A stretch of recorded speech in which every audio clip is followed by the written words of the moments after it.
BJP's Batenge to Katenge war cry in Jharkhand. याद रखना, बटे तो कटे, ये कभी नहीं होने देना है. Yogi's clarion call for Hindu unity.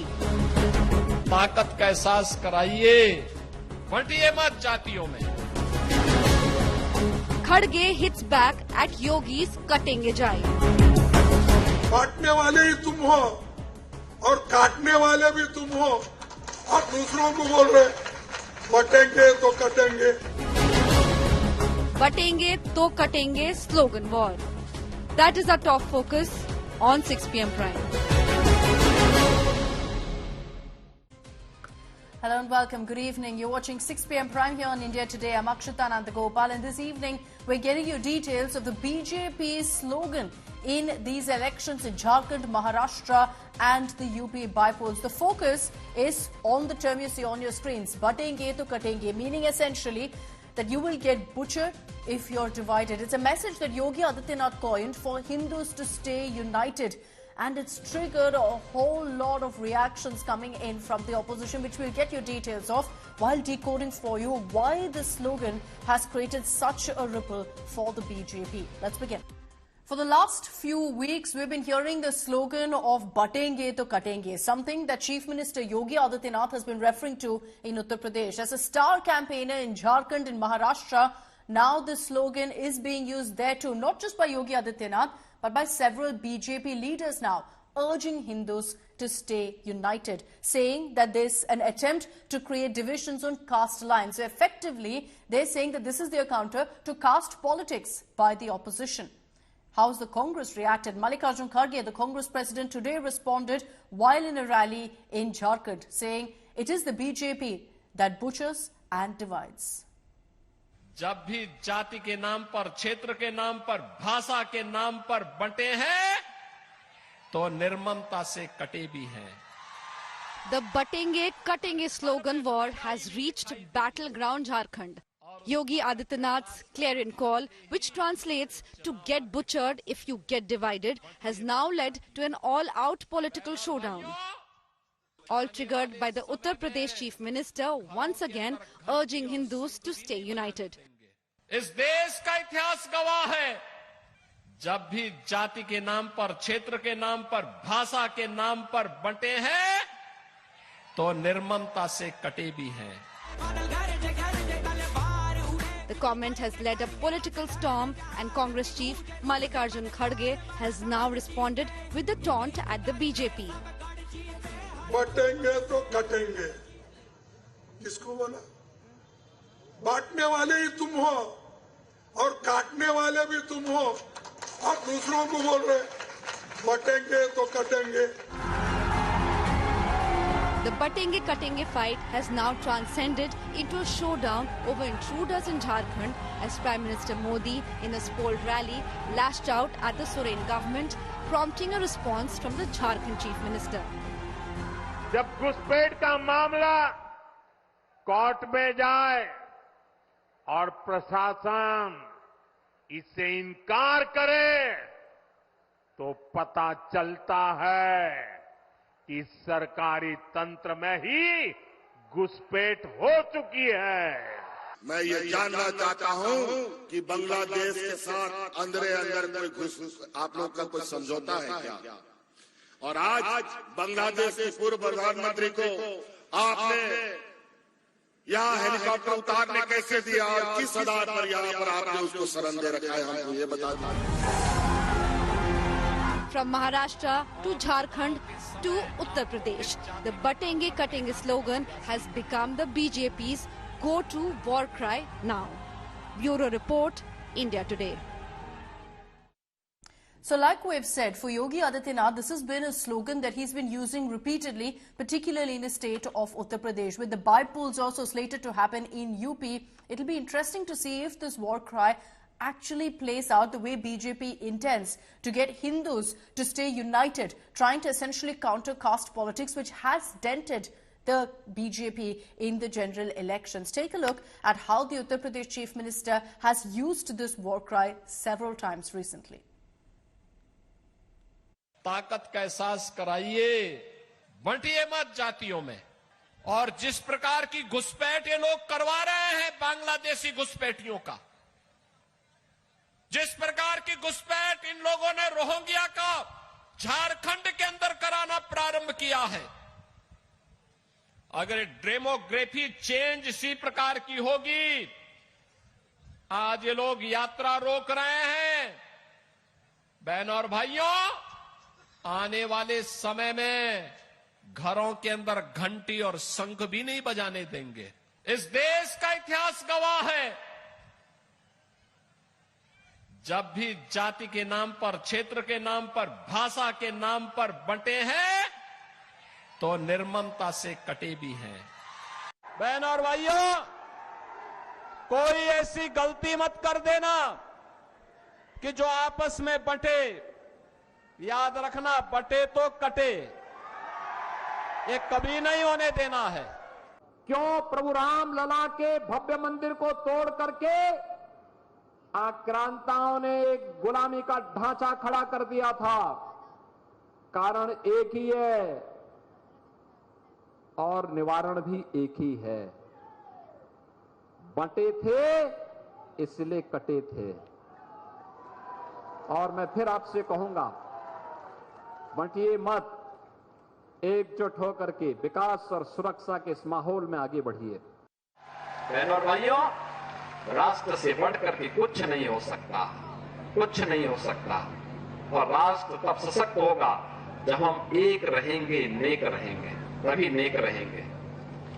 बटेंगे तो कटेंगे।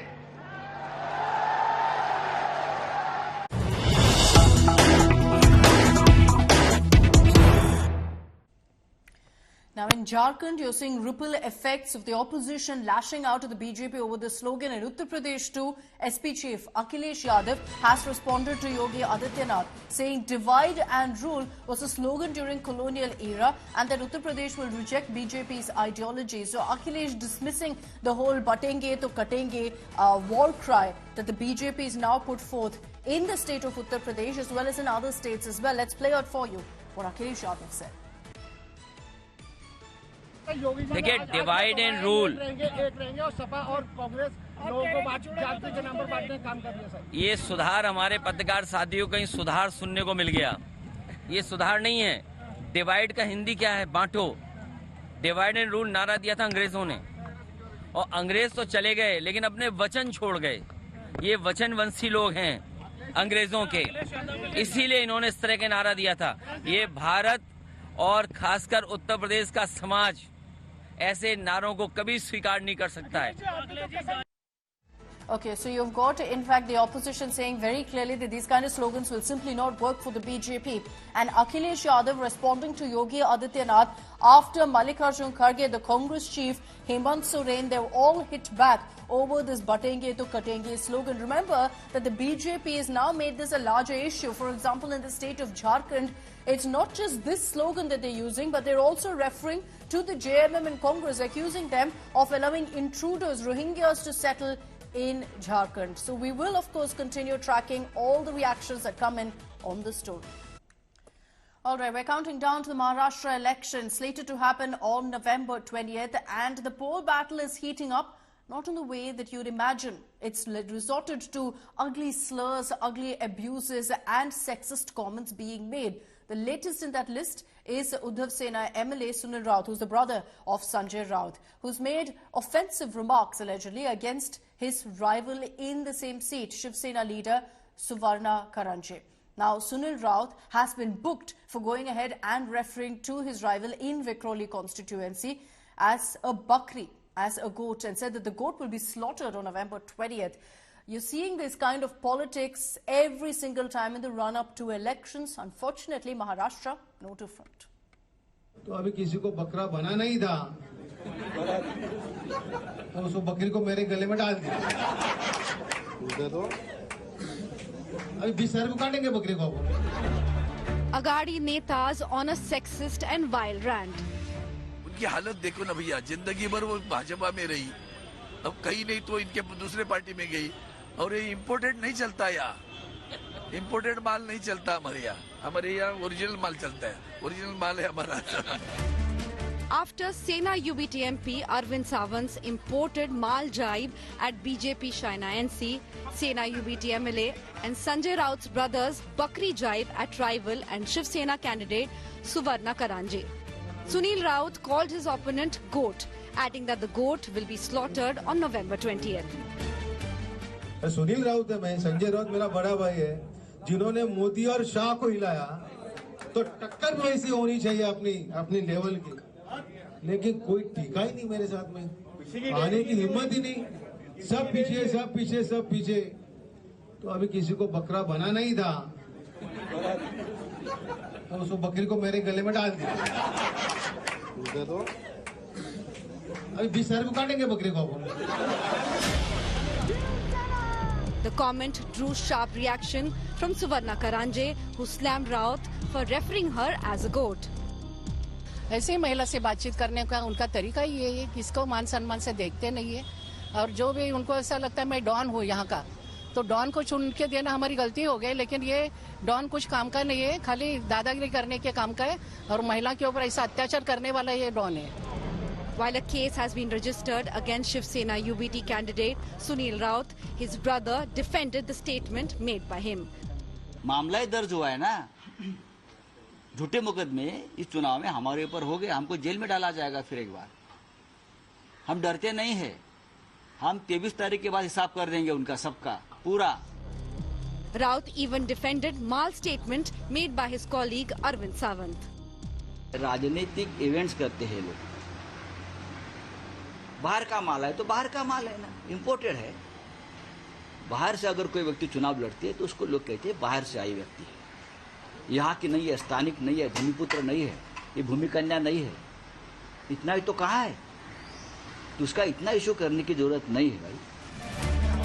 Amid this, NCP Supremo Sharad Pawar dropped a biggest bombshell, hinting at retirement, saying he would not contest any future elections and would work towards mentoring the younger generation.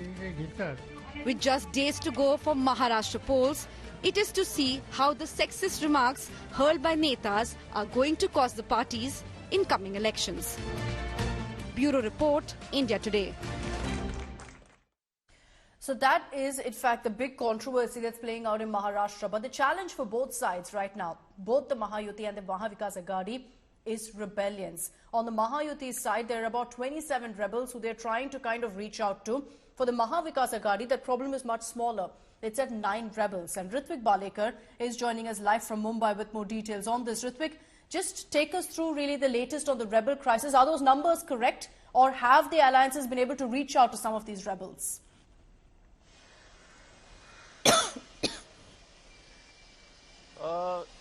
There are total 4,000 some odd candidates in the fray in Maharashtra assembly polls, but the number of rebel candidates pose a real challenge to both Mahayuti and Mahavikas Aghadi alliance because the number has risen up to now nearly 174 is what we are gathering from the ground, because not just from the party but also many independent candidates are posing threat to the official candidates of Mahayuti and Mahavikas Aghadi alliances. So it is going to be a tough task for the leaders of both the fronts to deal with these rebellions and also to avoid vote division. Now the campaign has started in full throttle, and we can see all the big leaders, be it CM Eknath Shinde, Deputy CM Devendra Fadnavis and Ajit Pawar. Also Uddhav Thackeray has kick-started their rallies from Kolhapur and other parts of the state.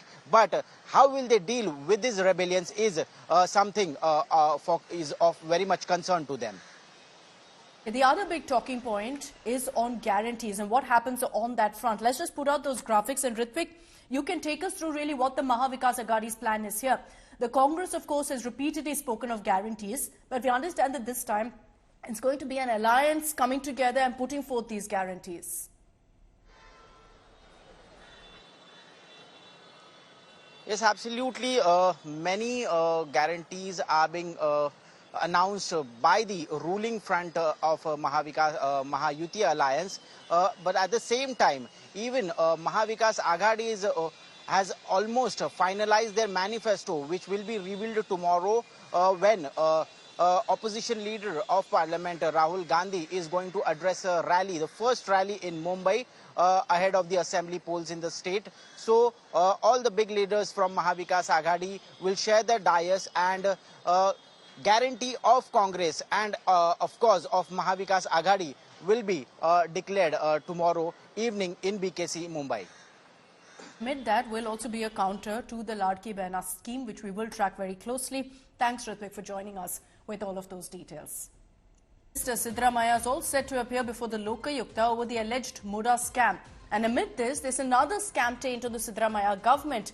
The Karnataka wine merchants body has accused the excise minister of taking bribes. So even as there's Muda scam heat on Siddaramaiah, now you've got another corruption charge on the Congress government that's led to a political war. The scam heat on Siddaramaiah is peaking. The Karnataka chief minister is all set to appear before the Lokayukta over the alleged Muda scam. Siddaramaiah appearing before the anti-corruption body will be a telling image of the scam taint on the Congress Sarkara in Karnataka.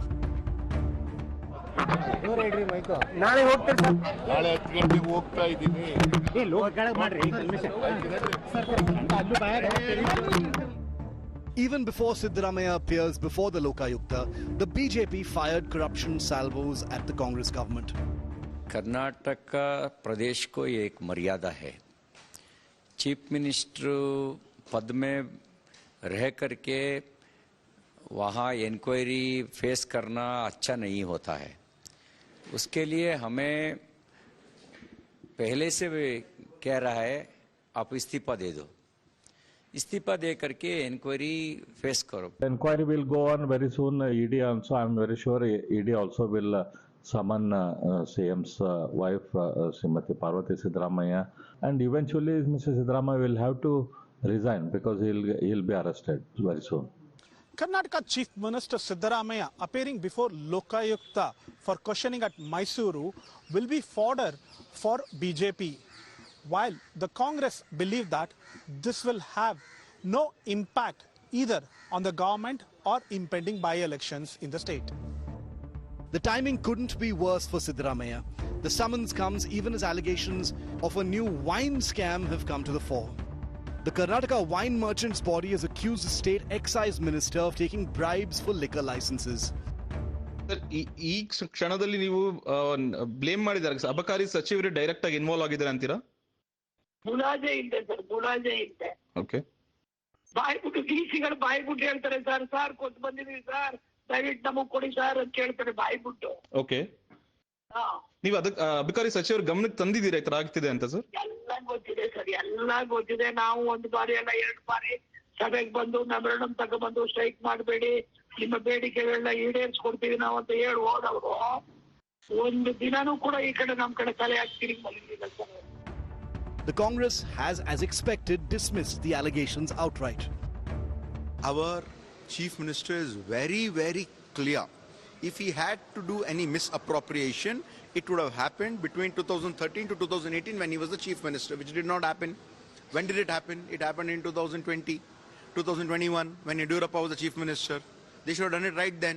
I don't know how much crystal clear inquiry is going. That is the most important.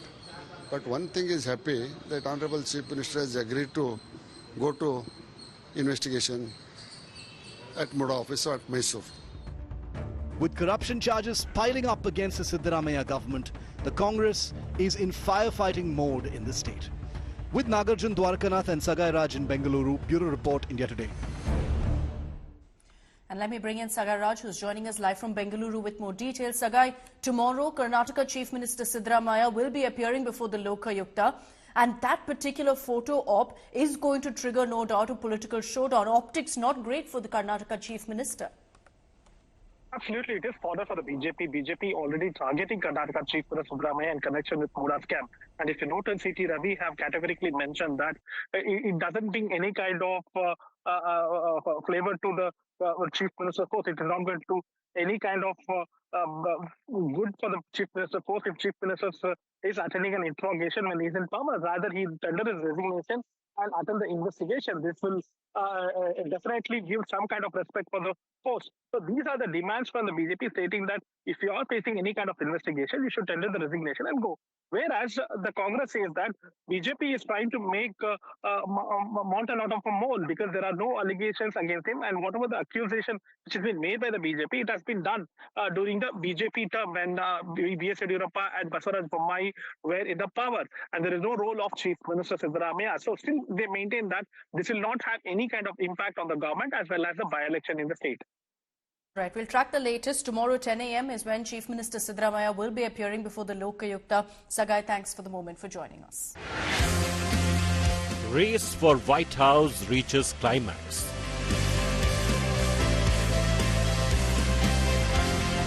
Trump and Kamala are neck and neck. So tomorrow you have to stand up and tell Kamala that you've had enough. You're not going to take it anymore. You're the most incompetent vice president we've ever had. Kamala, you're fired. Get the hell out of here. You're fired. And instead of stewing over an enemy's list, I will spend every day working on my to-do list. Because ours is not a fight against something. It is a fight for something. All eyes on Big Prize, Pennsylvania.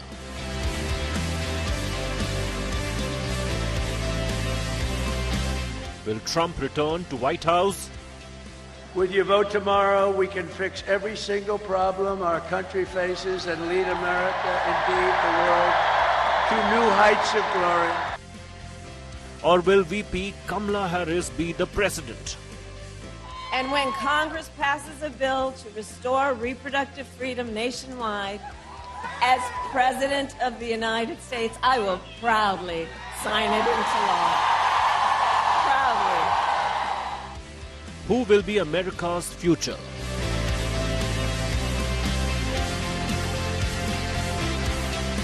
Race for America. Top focus on India Today. It's the climax to the White House race. Millions of Americans hitting the ballot to choose the next United States president as we speak. Voting is underway in more than 20 states, including in the crucial swing states in Pennsylvania, Georgia, and Michigan. 7 battleground states expected to be pivotal for the path to victory. So we'll have to see who emerges victor. At about 4:30 in the morning, that's Indian Standard Time, is when we're expecting some clarity of the numbers to trickle in at least. Not clarity actually, but just numbers to start trickling in at that point. Vice President Kamala Harris, who is, of course, the Democrats' presidential nominee, and Donald Trump, the Republican presidential nominee, each need at least 270 electoral votes. But let's get you the message from both Kamala Harris and Donald Trump in their last rally. I grew up as a child of the civil rights movement. My parents would take me to the marches when I was in a stroller.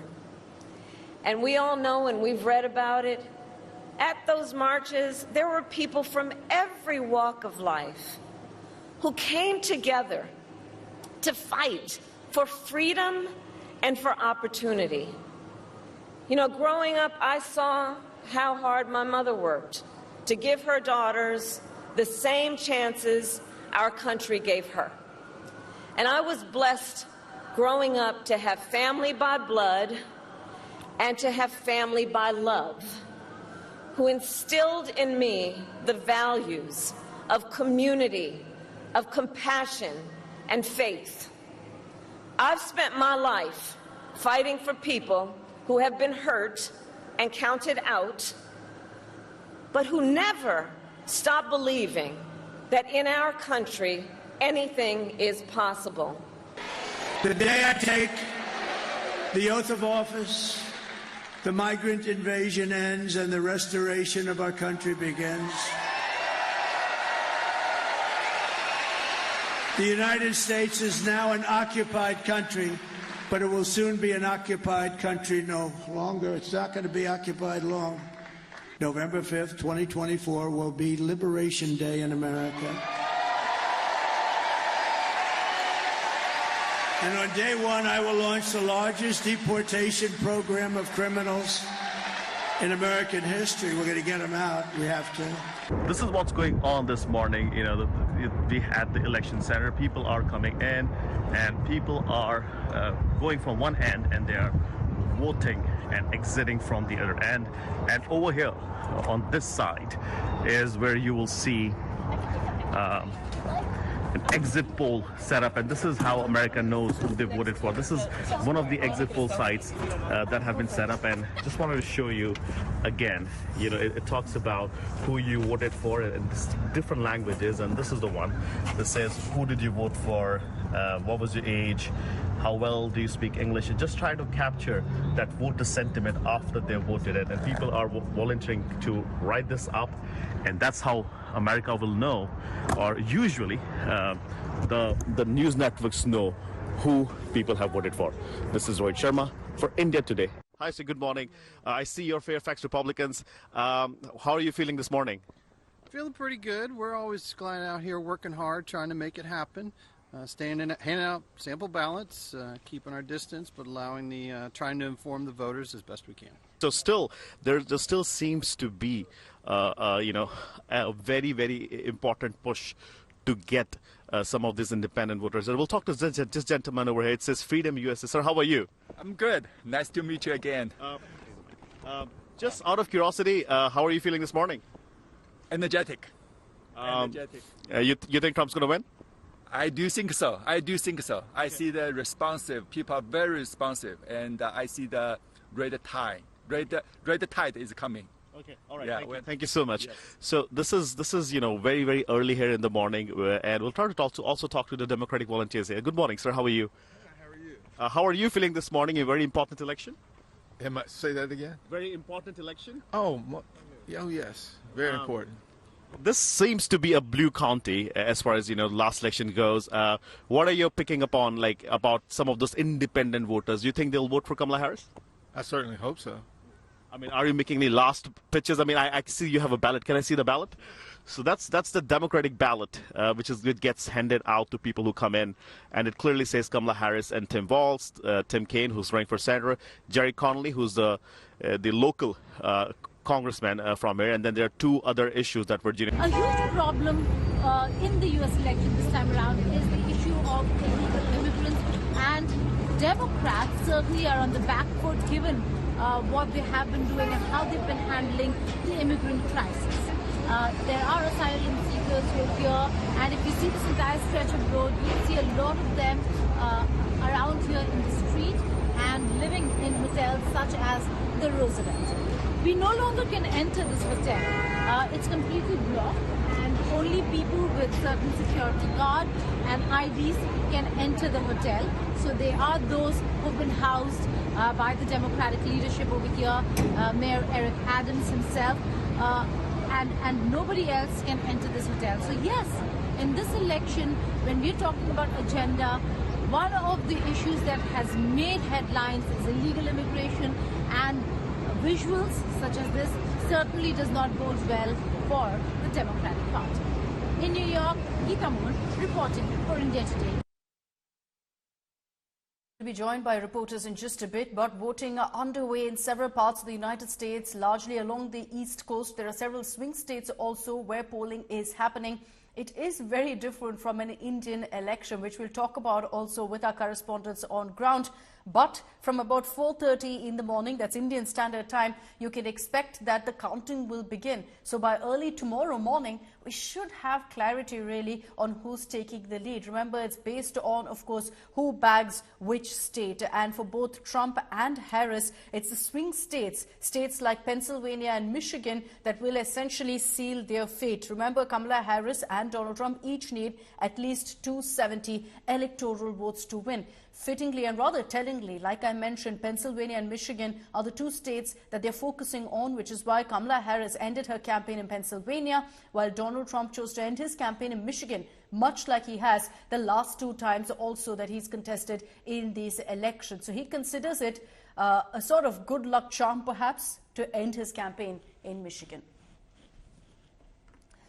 Let's bring in Geeta Mohan. She's joining us live from Florida. Geeta, good evening, or rather, good morning. You're up bright and early because it's going to, of course, be a power-packed day, and exciting to think that at the end of this day, we'll know who the next U.S. president is. You're joining us live from Florida. Of course, the East Coast is voting right now. But what really stands out for so many viewers here in India, Geeta, is how different the entire voting process is. From the reports you filed, Rohit has filed, it's clear that there's a stark difference because it's not just a 24-hour voting period. You had voting happening over the last many weeks. You have exit poll booths that are set up, interestingly, outside these polling booths as well.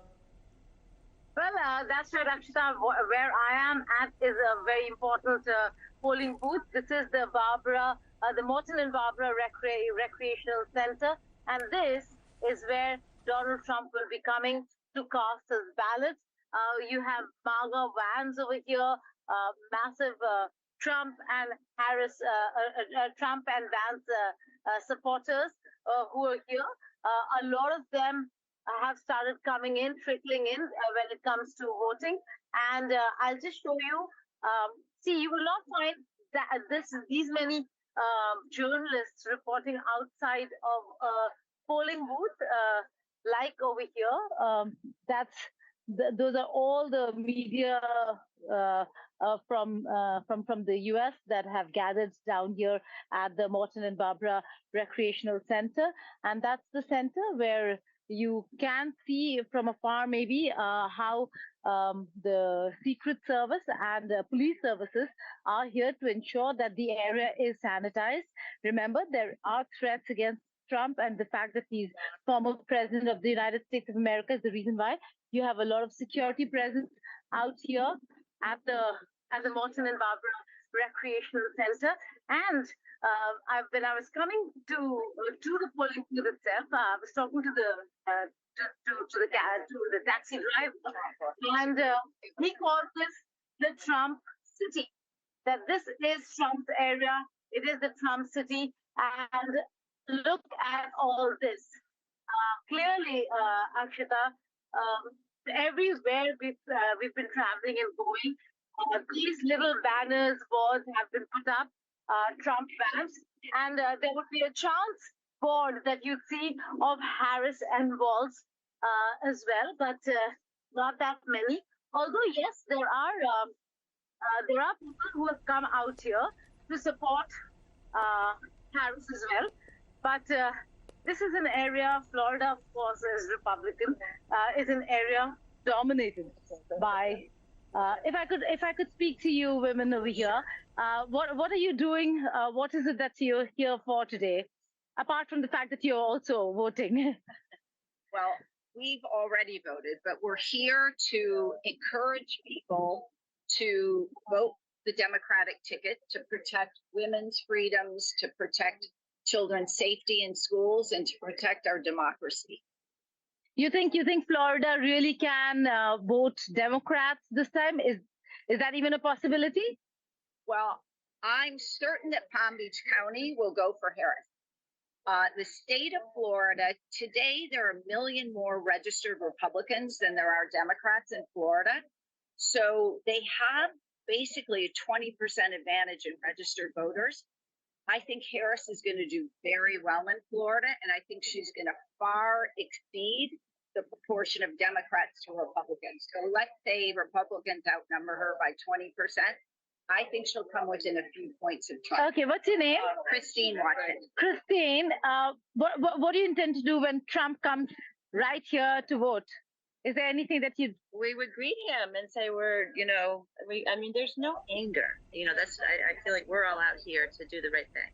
And we are all voting for hope, not fear, not based on fear. So we want to just have a conversation and be super open to that. Okay, so that's the Harris-Walz supporter.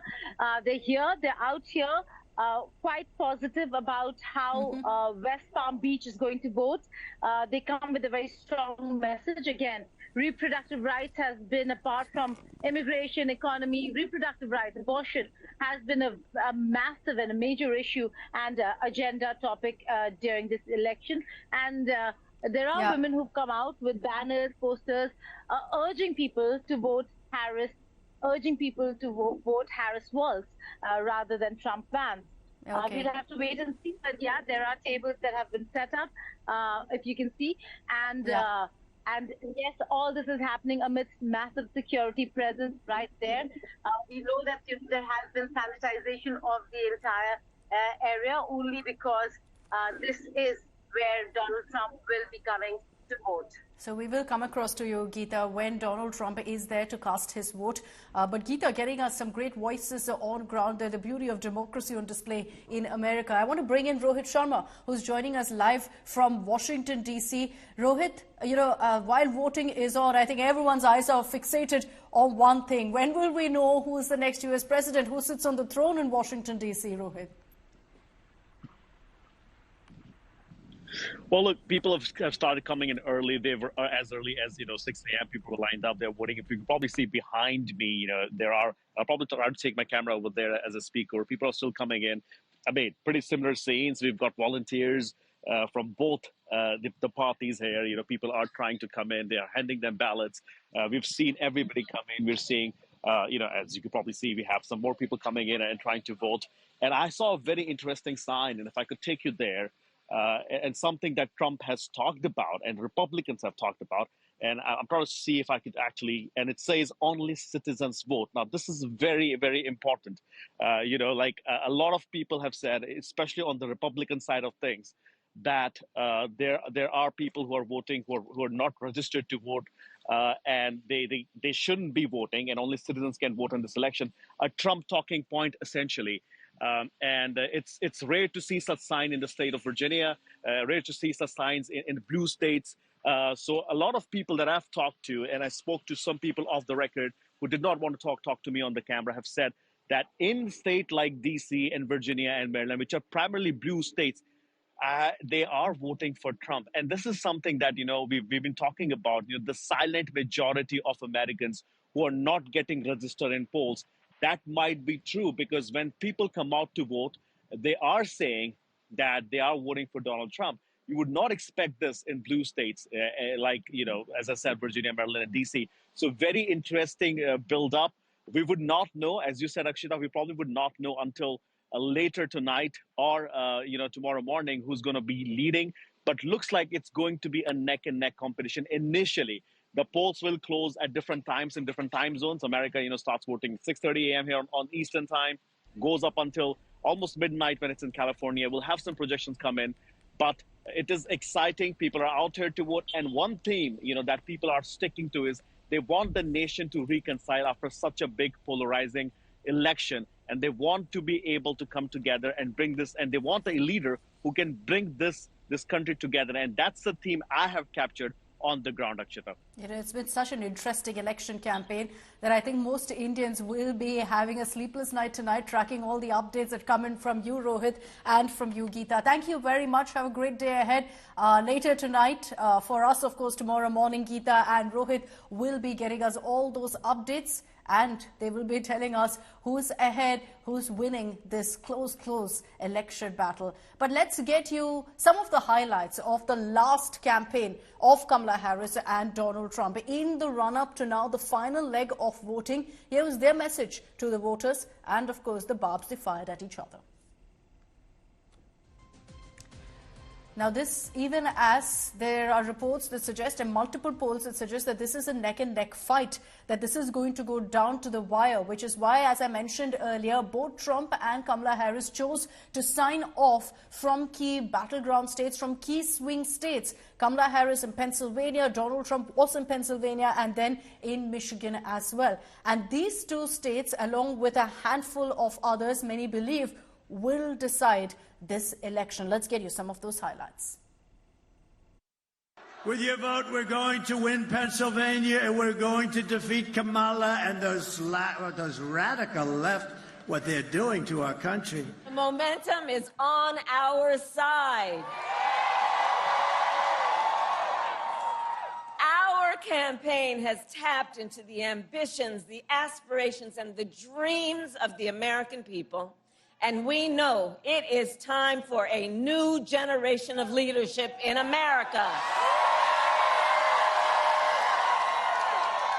And I am ready to offer that leadership as the next President of the United States. So tomorrow you have to stand up and tell Kamala that you've had enough. You're not going to take it anymore. You're the most incompetent vice president we've ever had. And Joe Biden was the worst president in the history of our country. Kamala, you're fired. Get the hell out of here. You're fired. And we have an opportunity in this election to finally turn the page on a decade of politics driven by fear and division. We are done with that. We're done. We're done. We're exhausted with it. And Pittsburgh, we are not going back. We are ready for a president who knows the true measure of a leader is not based on who you beat down, it is based on who you lift up. Over the past 4 years, Kamala has orchestrated the most egregious betrayal that any leader in American history has ever inflicted upon our people. She's violated her oath of office. She's eradicated our sovereign border and unleashed an army of gangs and criminal migrants from prisons and jails, insane asylums and mental institutions, from all around the world, from Venezuela and the Congo in Africa, stealing countless American lives. And these are rough customers that are coming, much rougher than almost anybody in this room. And instead of stewing over an enemies list, I will spend every day working on my to-do list, full of priorities to improve your life, because ours is not a fight against something. It is a fight for something. It is a fight for the future, and it is a fight for freedom. So very contrasting messages, as you made out there, from Donald Trump and Kamala Harris. But one constant theme was the attacks on each other. But they know, of course, that the last leg of their campaign, which is concluded now, was the most crucial. And in some time from now, Donald Trump is also going to be casting his vote in Florida, live visuals of which we will get you here on India Today. Through the night, we're going to be live, getting you all the updates that come in on voting day and on counting day for America. As I mentioned earlier, elections in America, very, very different from how things work here in India. But 4:30 a.m. Indian Standard Time is when you will see the counting of votes kick off. Slowly, you will see trends trickling in. But we're expecting that the final result, it could take a bit of time. So perhaps by tomorrow noon or even in the evening is when we'll actually know who the next president of America is going to be. And you can trust us here on India Today to get you all of those updates and, very importantly, the India perspective in this.